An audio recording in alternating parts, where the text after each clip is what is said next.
Kari sat alone in the dark corner of the maintenance deck. She was small, thin, and covered in a gray cloak that looked older than the ship itself. Her skin had a soft purple glow. Her eyes were large and quiet. To most humans, she was nothing. More than a cleaning drone in a living body, she cleaned floors, scrubbed walls, and collected trash. Nobody asked her name. Nobody cared who she was. She was just the alien girl and nothing more. The humans on the colony ship Artemis 7 were always busy. Engineers, fixed panels, security walked with loud boots. Scientists discussed gravity fields and star maps, and Kari passed by them like a shadow. They never saw her pain, or her eyes, or the way she listened. Because to them, she didn't matter. But one human did notice. His name was Jace, a new technician transferred from Earth's lunar base. He had sharp eyes and a calm voice. When he walked through the halls, he looked at everything, not just with his eyes, but with curiosity. On his second day, he saw Kari struggling to carry a broken vacuum bot. The hallway was full of people. But no one helped her. Jace stopped, leaned down and said, "Need a hand?" Kari froze. It was the first time someone had spoken kindly to her in months. She slowly nodded, and Jace helped her lift the heavy machine. Her hands were shaking, not from the weight, but from shock. Jace smiled gently. "I'm Jace. What's your name?" Kari looked around, unsure if it was a trap, then whispered, "Kari," that night. Jace couldn't sleep. He kept thinking about the girl with the quiet voice. She didn't act like a mindless worker. She reacted, thought, hesitated like someone who once had purpose. He checked the ship's database, but found no full records of her. Just a code, X45, utility unit. Alien origin, no rank. He didn't like that one bit. The next day, he found her again near the waste chute. "Kari," he said softly. Offering her a clean bottle of water, she stared at it, then took it slowly. "Thank you," she whispered. Jace sat beside her, ignoring the weird looks from others. "You've been on this ship long?" he asked. Kari nodded. Since the war ended, Jace raised an eyebrow. "The war?" She looked down, her voice low. "My planet lost. I was taken. They said they'd protect me, but then they forgot." Jace felt anger rise in his chest. Not at her, but at the silence around her story. "Do you remember your world?" he asked. Kari nodded again. "I remember everything." Suddenly, her eyes turned sharp, and she leaned in. "They're coming," she whispered. Jace's heart skipped. "Who's coming?" Kari looked around, then said, "Not from outside, from inside." She placed her hand on the wall. "The ship is changing. Something is wrong." Jace felt cold sweat on his neck. He tried to laugh it off. "You mean a system problem?" Kari just stared. "The ship is alive, and it's afraid." That night, Jace stayed late in the engine bay. He checked the systems, the wiring, the codes. He found nothing at first. But then he saw something strange: power dips in areas that should be stable, like something was pulling energy without permission. He remembered Kari's words. Could she be right? The next morning, Jace walked past a group of officers. They were laughing, talking about ship upgrades. Kari stood nearby, cleaning the floor with a cloth in her hand. No one looked at her, not even once, but Jace did. He walked over, crouched beside her again. "Kari," he said softly, "can we talk?" She looked up, surprised. "Why?" "Because," he said, "I think you know more than anyone on this ship." Kari's eyes widened slightly, and she nodded slowly, then whispered one word. "Core." Jace leaned closer. "What about the core?" Kari looked around and said, "It's waking up, and it's not human." Jace couldn't shake Kari's words. "The core is waking up, and it's not human." It echoed in his mind all night as he lay on his bunk, staring at the ceiling of his cabin. He wasn't a man who believed in ghosts or strange magic. He trusted systems, machines, wires, code. But Kari's voice had been too steady, too certain to ignore. The next morning, Jace visited the ship's engineering logs again. Most of the entries looked normal, but only on the surface. Buried deep were tiny spikes, milliseconds of missing power. Not enough to raise alarms, but enough to be strange. And the pattern was odd, not random, not like a fault. It almost felt like something learning. He pulled the reports and brought them to his supervisor. But the older engineer waved them away. Ship's old. Things glitch. Don't waste time on noise. Jace pressed on. But what if it's not just noise? What if something is? Don't let the alien girl get in your head, the man snapped. She's just baggage. That word made Jace's stomach turn. Baggage, like Kari wasn't even a person. He left the room with his jaw tight and his fists clenched. Later that night, he returned to the lower maintenance deck. Kari was there, working in silence, her back to him. "Kari," he said softly. She turned slowly, her eyes calm, like she had been waiting for him. "I saw the logs," he said. "Something is wrong. I believe you." Kari nodded once, then stood. "Follow me," she whispered.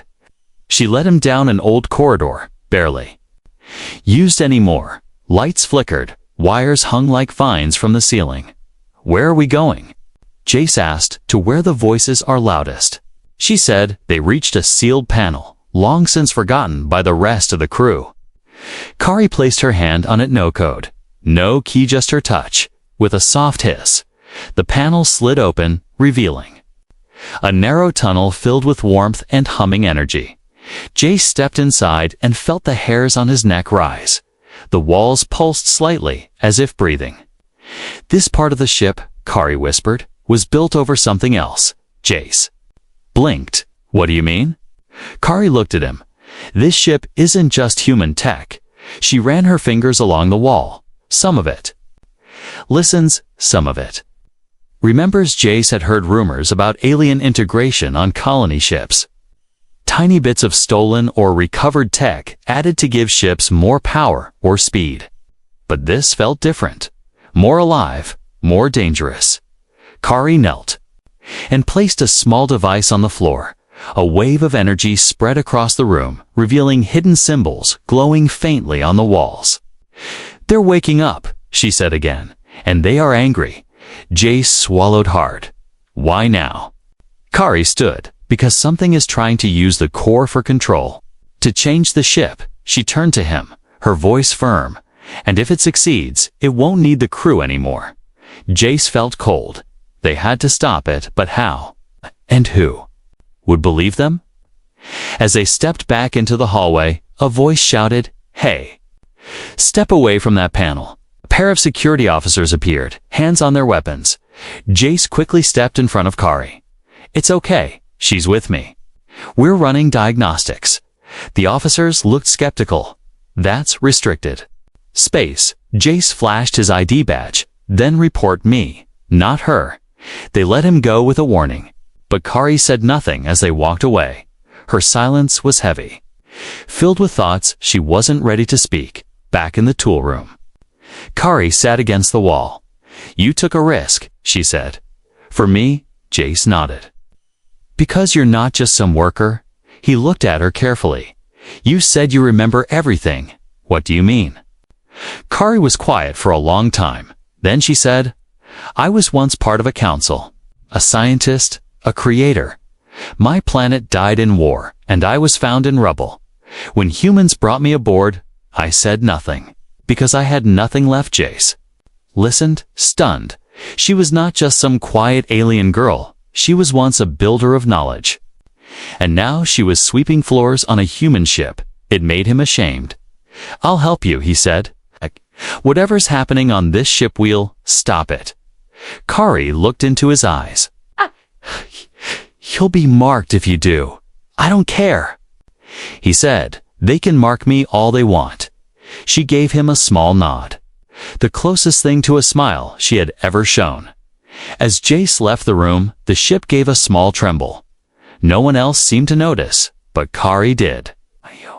And so did the core, because it had felt him, the one human who finally listened. Jace waited until his shift ended before slipping into the lower deck again. His thoughts had been racing all day. Every spark, every hum in the walls now felt like a whisper, and he kept wondering how had they missed it all. Kari was all ready, waiting, crouched in a dark corner near the unused reactor tunnels. She was drawing on the floor with a small piece of metal, symbols, patterns. Glowing softly, too complex to be random, Jace knelt beside her. "What are those?" Kari didn't look up. "Language," she said. "From the old ships, the first machines." Jace tilted his head. "You mean ancient alien tech?" Kari finally looked at him. "No, I mean from before the wars, before humans even met my kind." Jace's heart skipped. "You're saying this ship has pre-contact tech?" Kari nodded slowly. "Not just has it as part of it." The words felt impossible. But Jace had already seen too much to doubt her now. He took a breath. "Kari, tell me the truth. Who are you really?" She sat back against the wall, her arms wrapped around her knees. "I was born on Velnari Prime," she began, "a place of sky towers and living light. I was trained as a systems mapper. We studied machines with thought, tech that could adapt, evolve." Her voice trembled slightly. "When the humans came, it was chaos. Some of us fought, some ran. I survived." She looked down, fingers tracing the cold floor. "They said they would protect me, help me, but they saw only my shape, not my mind. They gave me a mop, not a voice." Jace felt a heavy weight in his chest. He had been part of that silence until now. "You're not just a survivor," he said. "You're a genius they buried." Kari looked at him sharply. "No," she said, "I'm a weapon they ignored." Jace blinked. "Weapon?" Kari nodded. "My training included control codes. Systems override my people feared what I could become." She paused. "But I don't want power. I just want the truth." They stood together and moved deeper into the ship's spine. Kari guided him to a narrow crawl space hidden behind old shielding. Inside was a glowing orb, pulsing with energy, wrapped in wires that looked almost grown, not built. "This is part of the core," she whispered, "but it's not human tech, it's sentient relay." Jace crouched beside it, feeling warmth through his gloves. "This isn't in any blueprint." Kari gave a short laugh. "Of course not. They built on top of it, never knowing. The ship runs because it lets them." Jace stared in awe. "So it's alive." Kari tilted her head. "Not like you or me, but yes, it thinks, and now something is trying to take it over." Jace stood, worry crawling through his spine. "If the crew finds this, they'll destroy it." Kari looked up. "Or it will destroy them first." He had to tell someone, but who? The officers didn't trust him anymore, and if they caught Kari here, they'd lock her away again. He paced back and forth, then turned. "We need proof, something undeniable." Kari nodded. "Then help me talk to it." Jace blinked. "Talk to the core." Kari walked to the orb and placed both hands on it. The lights dimmed around them. A soft vibration hummed through the floor. She closed her eyes, and the symbols she had drawn began to glow again, this time on the walls. "I can't speak its full language," she said, "but I can feel its fear." Jace stepped closer. "Fear?" Kari whispered. "It's being hunted from within. There's a virus, a pattern, something artificial that's trying to rewrite its will. If it succeeds, this ship won't be safe." Suddenly, a spark shot from the orb, and Kari fell back with a cry. Jace caught her. "Are you okay?" She nodded, eyes wide. "It's waking faster than I thought. I need more time, more connection." Jace helped her up and looked at the orb again. They were running out of time. Kari had knowledge that could save them all, but only if They trusted Hurand right now. The ship's leaders barely trusted him. He had an idea, risky but possible. "I know a hidden server in the engineering bay," he said. "Old unit, not fully monitored. If we patch this energy signal into that line, I can record its language." Carrie's eyes lit up. "And prove the core is alive." He nodded. "And prove you know what you're doing." As they made their way back, Carrie looked at him quietly. "You're different," she said softly. "Not like the others." Jace gave a small smile. "Maybe I just see you clearly." But in the dark behind them, something moved silent, watching, because the virus had felt Kari too. And it would not stay hidden for long. Jace worked quickly. Inside the old engineering server room, the place was dusty and half forgotten. Tucked behind storage lockers no one used anymore. Most of the ship's crew thought this terminal was decommissioned. That was why he chose it. Kari sat beside him, her eyes closed, her hands lightly resting. On a worn relay pad, thin wires stretched from the pad to the small orb they had hidden in a bag. It pulsed softly now, responding to her presence. "She's talking to it again," Jace thought. Watching her closely, he had never seen anyone so still and focused.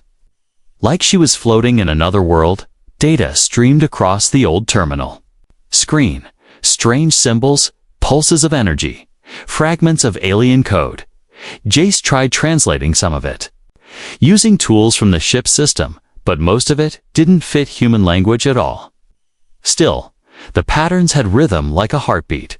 Like thought, suddenly, Kari gasped and pulled back, her breath short. "Hey, it's screaming now," she said quietly. Jace frowned, screaming.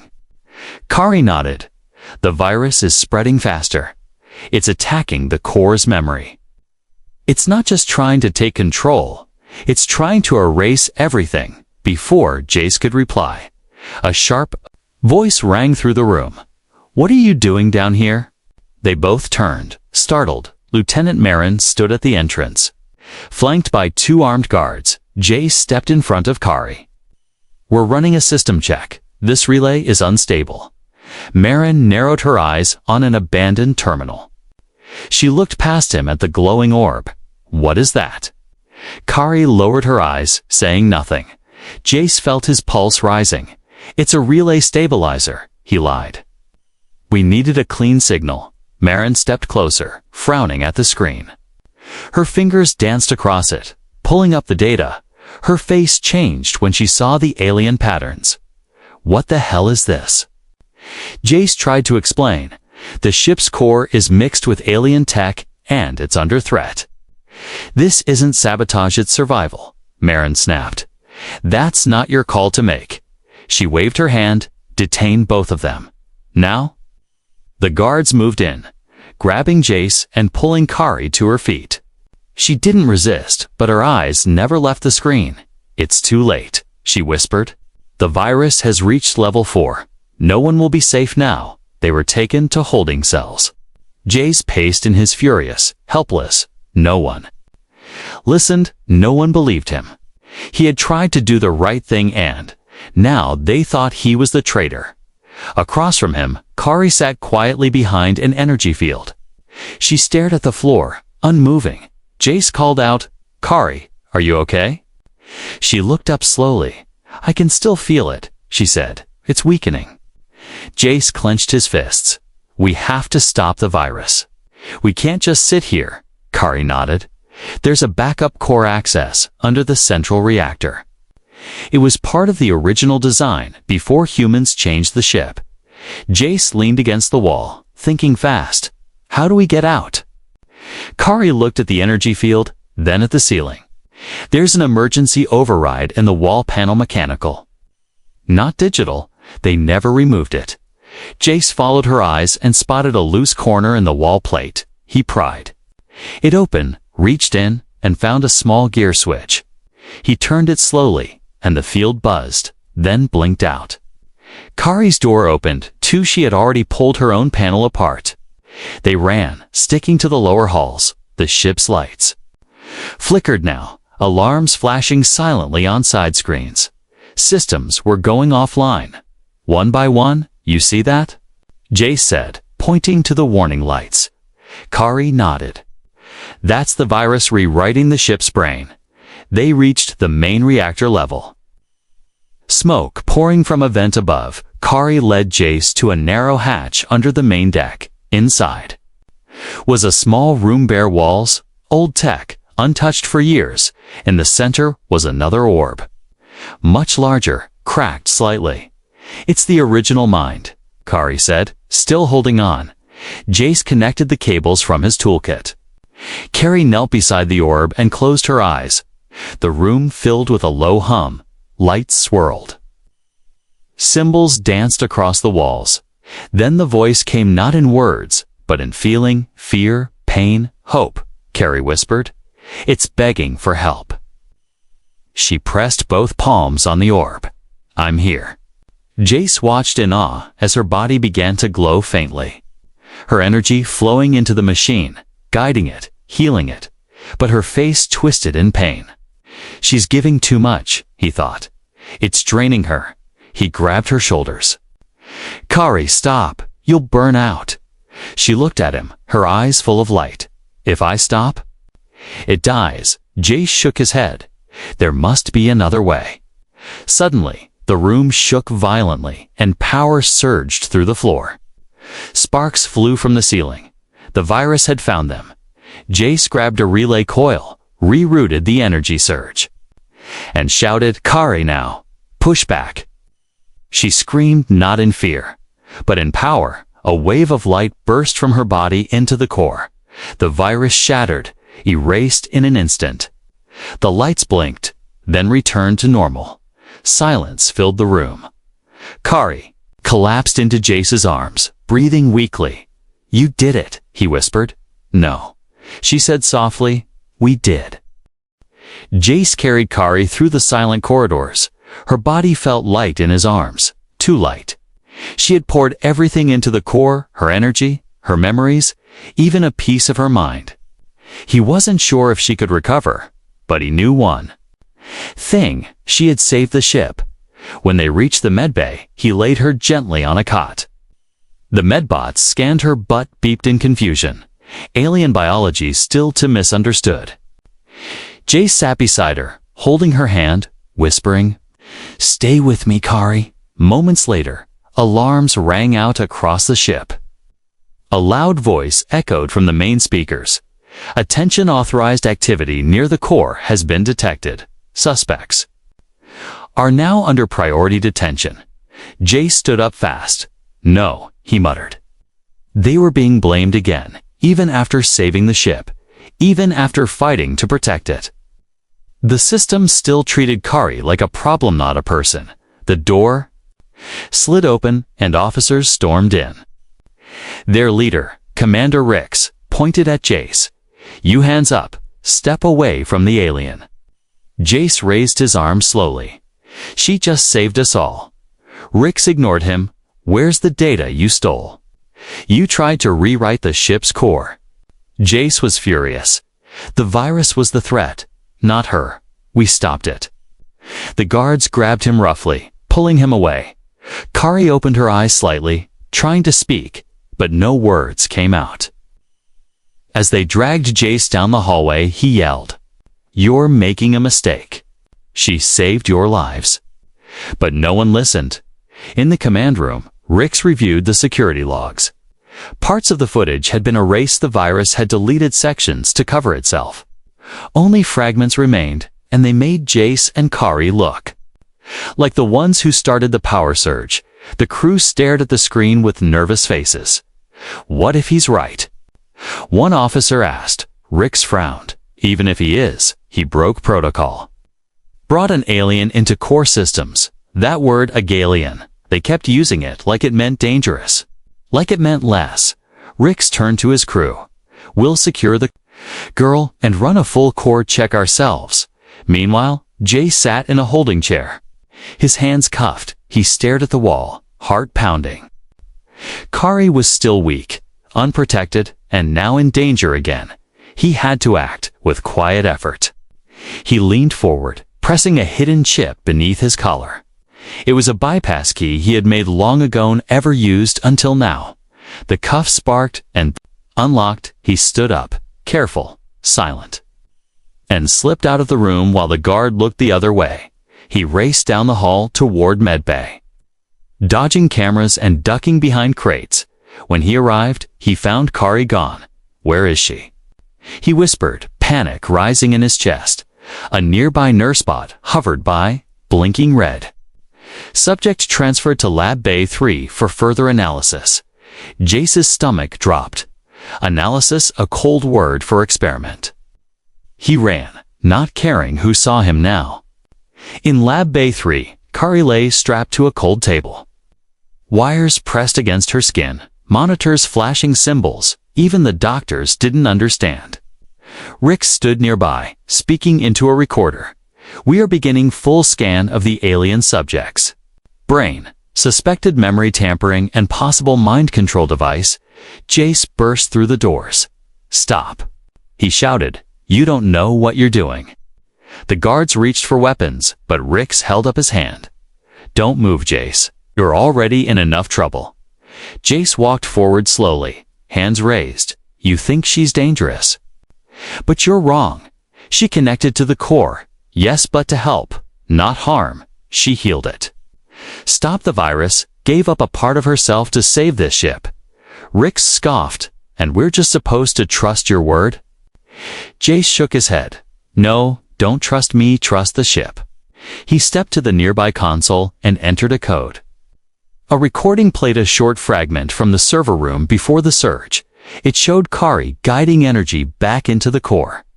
Lights surrounding her, the machines hum calming, not rising. Not destruction, but healing. The crew stared in silence. Rix's jaw clenched. "Where did you get this?" "I saved it before the system purge," Jace said. "That's all I could keep." Behind them, Kari stirred, her voice weak but clear. "You fear me because I am not you," she whispered. "But I feel fear too. I just never let it stop." "Me." Everyone turned toward her.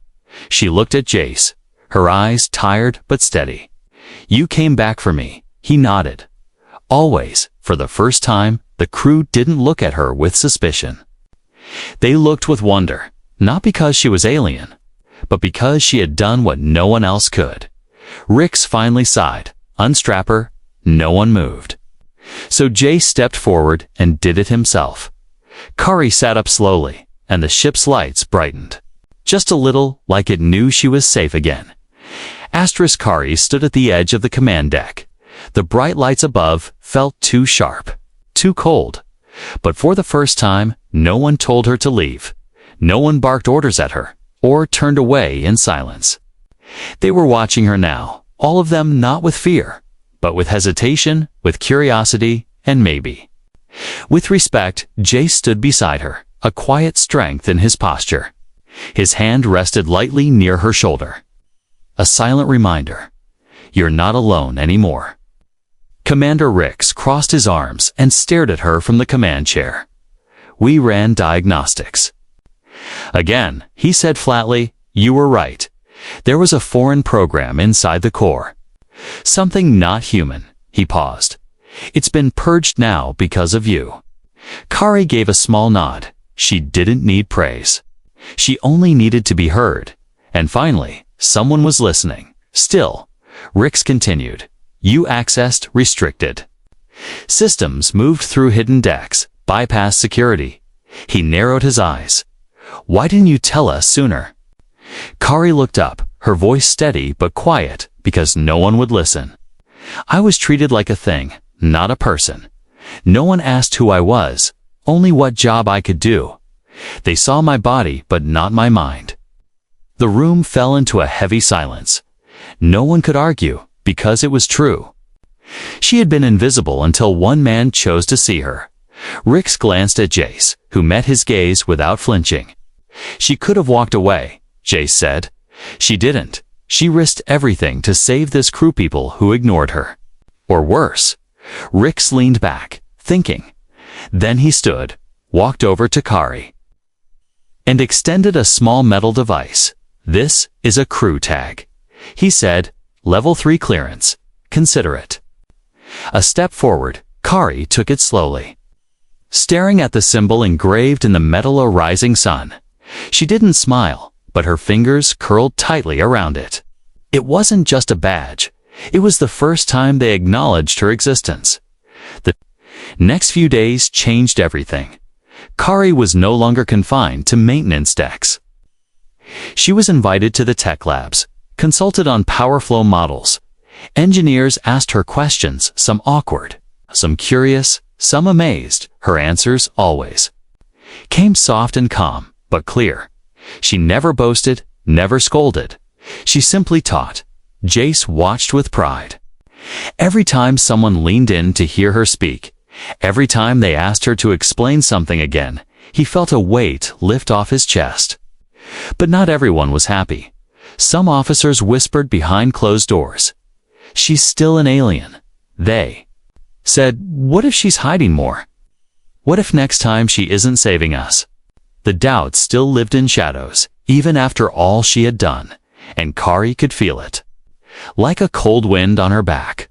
One evening, Kari sat in the empty observation lounge. She stared out at the stars. Her knees pulled close. The galaxy was wide and cold, and even here, even after everything, she felt it pressing in.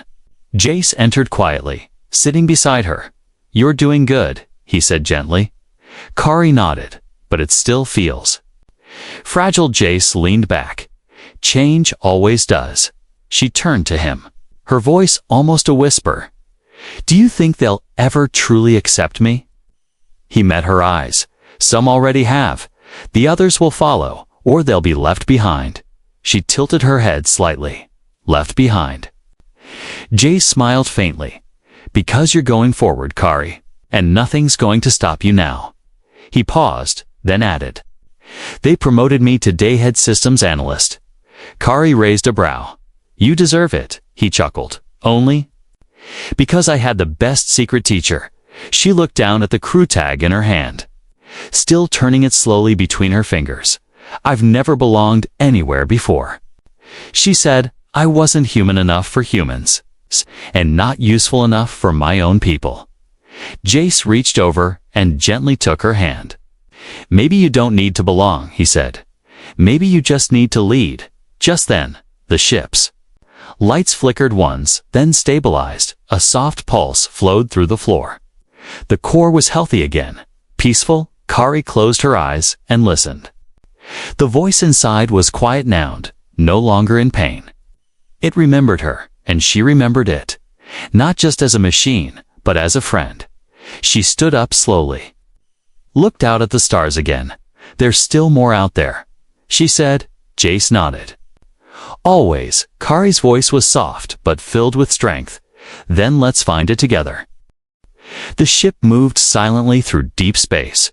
Stars shimmered like cold diamonds, scattered across the dark on the bridge of Artemis 7. Everything felt calmer, quieter, but inside Kari's mind, a new fire had started.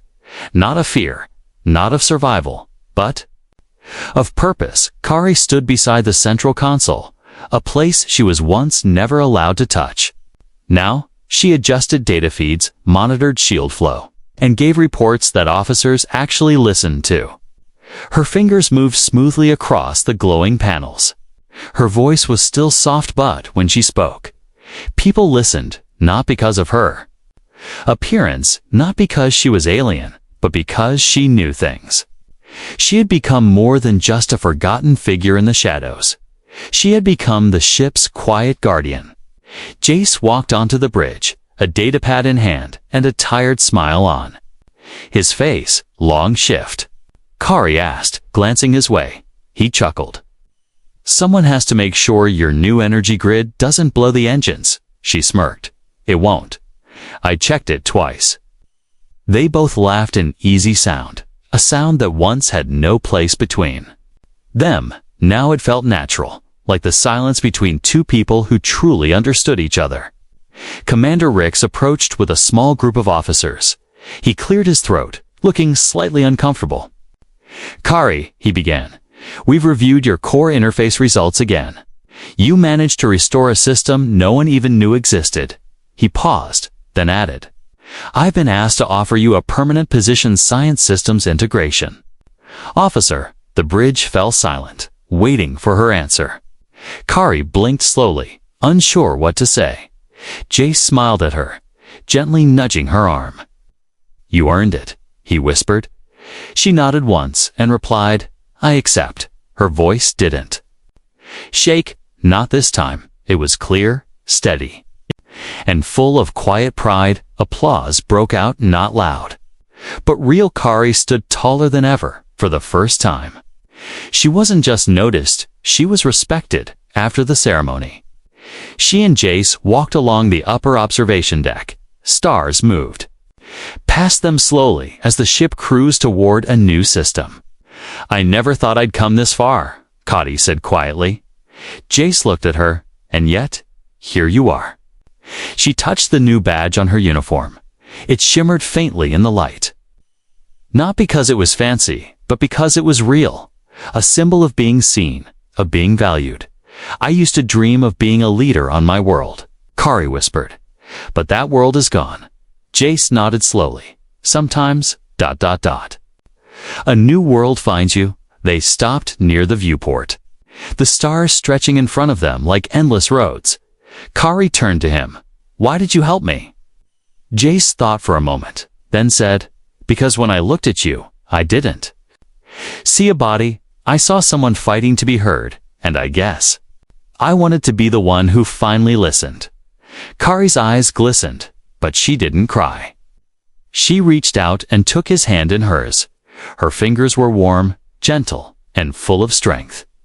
In the days that followed, Kari became a voice of balance. Aboard Artemis 7, she advised the engineering teams on alien tech integration. She decoded symbols the human scientists had studied for years but never understood. She made the ship safer, smarter, and stronger. But more than that, she changed how the crew thought. No longer was alien a word that meant lesser. Now it meant different but valuable. Some still held doubts, of course. Change never happens all at once. But with every report she gave, every crisis she helped solve, the doubt faded. Replaced with trust, with respect, and slowly with friendship. One evening, Kari stood in the ship's central control chamber. Alone, she placed her hand on the wall. Where the core's energy still pulsed softly, it responded with a warm vibration, a language only she truly felt. It was not a machine anymore. To her was a companion, a memory of her people, and a reminder that even broken things can rise again. She whispered, "I'm still here." The lights blinked softly in reply.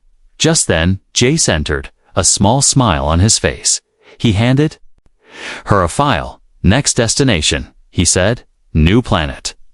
Full of mystery, Kari took the file, but didn't open it. Instead, she looked at him. "Do you think they'll listen to me there too?" Jace stepped closer. "They will if they're smart. Oh, because now they know you're not just a body. You're the mind that saved us all." Kari smiled, truly smiled, for the first time. It was quiet, gentle, and full of hope. And as the stars shifted and the ship moved forward, so did Kari. No longer a ghost in the halls, no longer a tool to be used. She was more than a body. She was a leader, a voice, a soul.